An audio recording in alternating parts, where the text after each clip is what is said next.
ВМРО-ДПМН бара оставка од министерот за внатрешни Оливер Спасовски.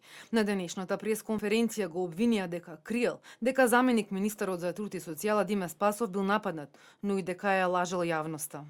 Оливер Спасовски не само што со денови криеше дека министерот Диме Спасов бил нападнат, туку граѓаните се уверија дека лажеше, дека имало снимка во која што наводно се потврдувало дека немало напад. Напротив, целата јавност можеше да се увери од снимките дека станува збор за насилен напад од страна на лица со криминални досиеа кои што на семафор удираа по автомобилот во кој што се превезуваше заменик министерот Спасов. Целата јавност можеше да се увери дека не станува збор за случаен инцидент. Насилниците со дебели полициски криминални досиеа стоја за далфите на Оливер Спасовски.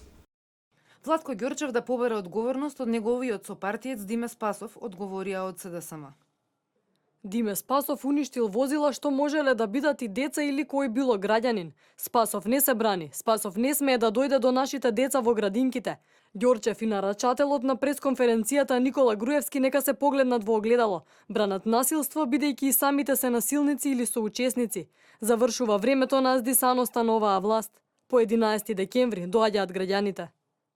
Со одговори од МВР. Велат, во овој случај постапувале професионално и порачаа законот мора да важи подеднакво за сите.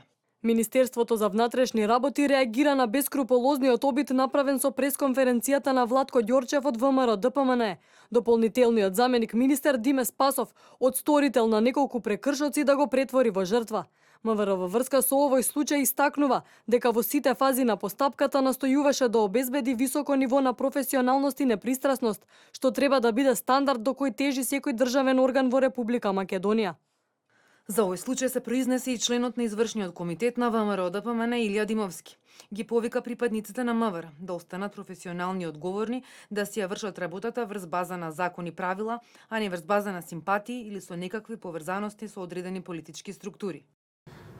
Видовме еден инцидент во кој што очигледно паралелно соработуваат дел од структурата поставена од Оливер Спасовски во единицата Алфи со лица кои што имаат сомнително и криминално досие и заедно учествуваат во некаква си замислена потера, употребуваат огнено оружје, се закануваат, напаѓаат и така натака. И тоа го видовме на видеоснимките. Би сакала да потенцирам дека такви појавни форми не се само во Скопје, ги гледаме и во други градови, ги гледаме и во Велес, дел од раководниот кадар кој што Оливер Спасовски го поставува во Министерството за внатрешни работи. Од МВР веќе му поднесоа прекршочна пријава на Спасов по 3 члена: за напуштање на местото на сообраќајната незгода и неизвестување на МВР, за непостапување по наредба на полицаец и за неприспособување на брзина на движење на возило.